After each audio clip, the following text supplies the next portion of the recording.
What's up, y'all? I'm Makai Evans. Welcome to Makai's Voice Podcast. And today we're going to be getting started with why neuroscience is my passion. So let me get started with my book, get my book and my messages so I know what I'm talking about, right? So, one thing about neuroscience and why that's my passion is it has allowed me to use my voice, right?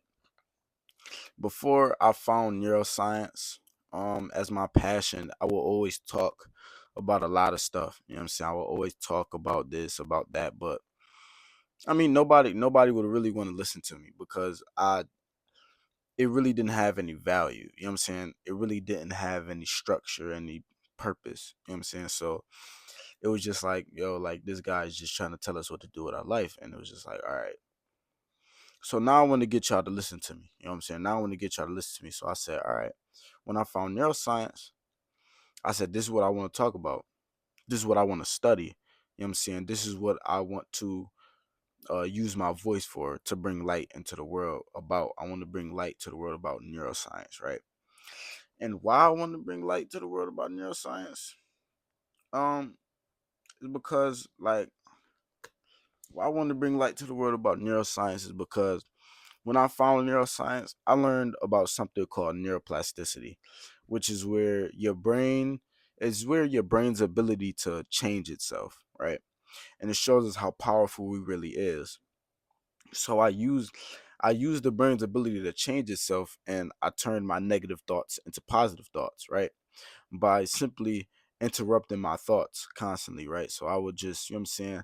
I usually would not have a day without having a negative thought about me or my environment. But you know what I'm saying? I found out about that and I said, okay, I'm gonna start interrupting those thoughts, right? Um every time I have a negative thought or like an intrusive thought that's just negative about myself, I try to catch it. I always try to catch it and I try to, you know what I'm saying, either replace it with a new one or just try to, stop it or just give myself something else to think about, or, you know what I'm saying? And what that does, if you just constantly catching that thought or at least acknowledging that you don't want to think about that or you don't want to think that way, what that does, it constantly weakens that neuron, right? The neurons that contribute to that negative thought, the more you know what I'm saying, interrupt that process, the more those neurons get weaker and weaker. Yeah, right. And those neurons that contribute to that negative thought, you know what I'm saying, are getting weaker and weaker. So you will no longer have that negative thought, right? And if you replace that negative thought with a positive thought, the neurons for the positive thought the neurons that contribute to the positive thought will get stronger, while the neurons that contribute to the negative thought get weaker, right?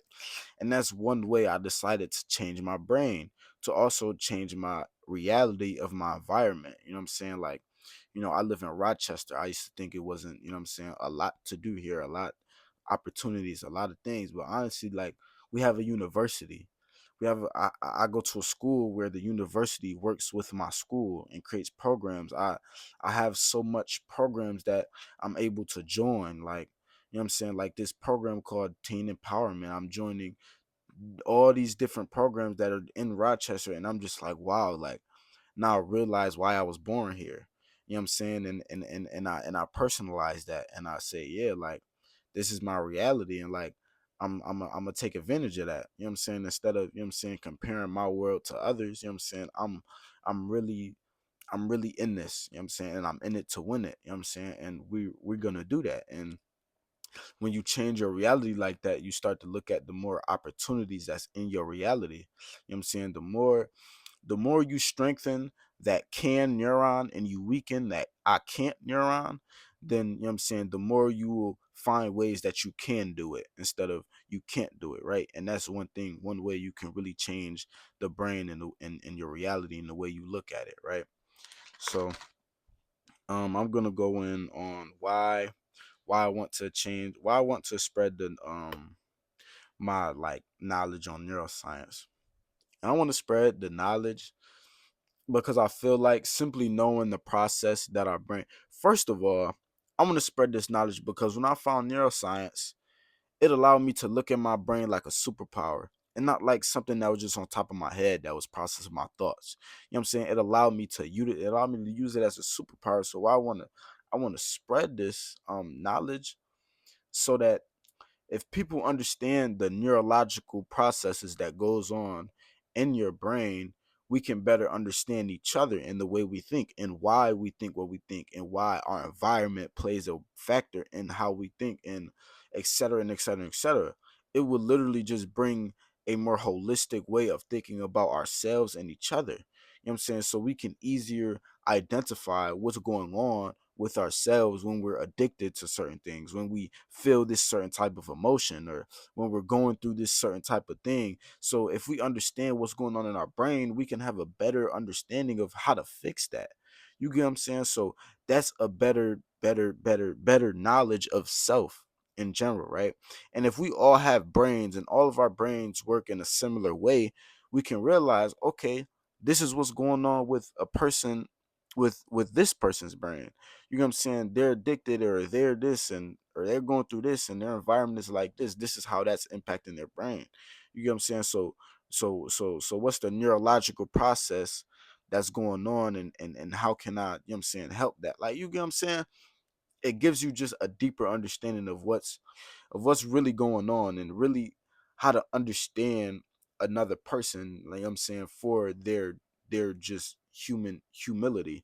You know what I'm saying? Just for them being a human being, we all have brains. You get what I'm saying? We all have brains. You know what I'm saying? They might work in a little different ways, but they are but we have the same we don't have all have the same neurological processes, but a lot of them are universal. So one thing about it is we all have a brain, right? And we can just learn. If we learn about the brain, we can learn about each other. You know what I'm saying? And then we will have you know what I'm saying, a less hard time understanding each other, working with each other. You get what I'm saying? So if we just utilize that to our ability to understand ourselves, we can understand other people. You get what I'm saying? We all have emotions, right? And we all go through the same emotions. You feel what I'm saying? Emotions are so deep rooted inside our brain that it's the same for everybody. You know what I'm saying? There's something called the limbic system, right? And that's like right. That's like under our brain that controls all our thinking, like, right? And that's one of our older parts to our brain is our emotions. So when we look at our emotions, we can really realize, okay, we go through the same emotional processes. If I understand what's going on with you emotionally, I can understand how to fix that emotional part of your problem. You get what I'm saying? Right? Now, I might not be able to fix your environment. I might not be able to, but I know what's going on inside your brain, right? So if I know what's going on inside your brain, I can utilize that process and understand how to, you know what I'm saying, change the way your brain is looking at the reality that you live, right? Okay.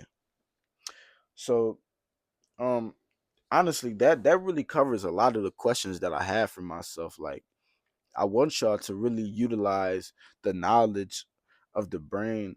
But what I want to go in on is why I want to no what I want to do in neuroscience. I want to make it easier for y'all to understand, right? So I want to study this and be able to look at the brain in a more holistic way. The brain is so complicated that it can't understand itself. So we break it apart into categories, into this and this and that, to where there's completely different languages for people that study different parts of the brain. And I want to put all of that together, because when you look at the brain works together. Everything works with each other. You know what I'm saying? So I want to be able to spread the knowledge about the brain to where everybody can understand. Not just one person or a couple people that understand this knowledge about the brain can understand what's going on. No, no. I want everybody to be able to look at the brain in the same way. You get what I'm saying? I want to put on that holistic view of the brain so everybody understands it well enough to where we can understand each other and understand the neurological processes that goes on when we're addicted. That's probably one of the main things that's a problem in society. Like, addiction is one of the number one, like, problems that at least in my life or the people around me I see. Like, we're addicted to our phones, and that's a worldwide, not even a worldwide, but like really like the United States. Like, Everybody's addicted to their phone. Almost everybody, right? And that's an addiction. That's an addiction in itself. And I'm gonna explain to y'all what an addiction is. Like really, uh addiction, right? So when we go through emotional processes like due to our environment and what we go through to our environment, instead of channeling that emotion to the problem, we look for solutions like we look for solutions that the world is giving us to our problems, right? So some people say they're sex addicts, right?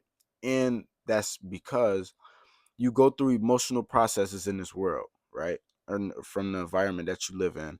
And then, you know what I'm saying, you feel sad or you feel mad. So you want to fix that emotion, right? You're not focusing on fixing the problem that caused the emotion, you're focused on fixing the emotion. So you go to do things like smoke weed, have sex, or things to make you feel good, or be on your phone to fix that emotion. That's our problem. You get what I'm saying? That's and what that does is it gives us an addiction for a dopamine release, right? Is what we call it, and it's called, right, a dopamine spike, but dopamine peak and then a drop, like, you know what I'm saying? So let's say you feel sad, right? You feel sad about something that happened in your environment. Boom. Your dopamine drops below, it has a baseline. It drops below baseline, right? And then you say, all right, well, I want to have sex. It goes up from the thought of you having sex, right? Then it drops back down because you're not having sex. So that drop below baseline motivates you to go have sex. You go have sex, depending on how good the sex was and how it fixed you emotionally, it goes back up above baseline, right?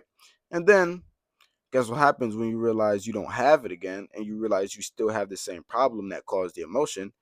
It drops back below baseline. You get what I'm saying? So then you want to have sex again. You know what I'm saying? And you can think about it in the way of weed, in the way of the phone. You get what I'm saying? We are bored in our original lives, right? So our dopamine drops below baseline. We go on our phone, or we think about going on our phone. So it goes up, and then it goes back down because we're not on our phone yet. So then that gives us the motivation to grab our phone. It goes back up when we have our phone.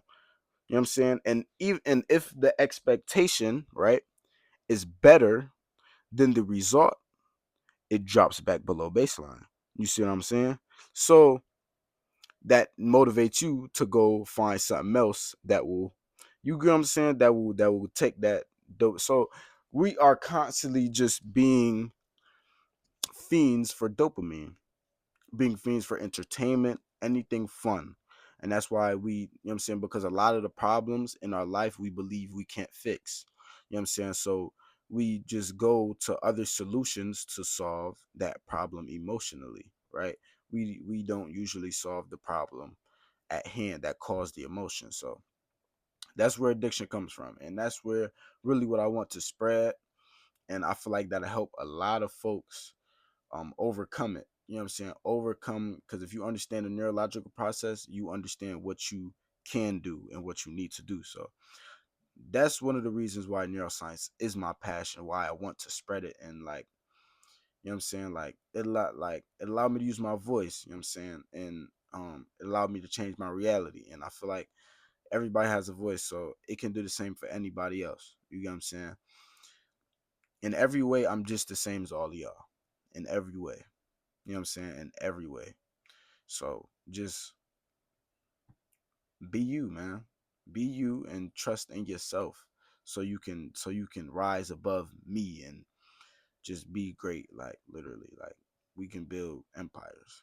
Just be great. All right. Love y'all. Peace out. Thank you for listening. Makai's voice out. I don't really have an outro yet, so appreciate y'all. Love y'all. Makai's voice out.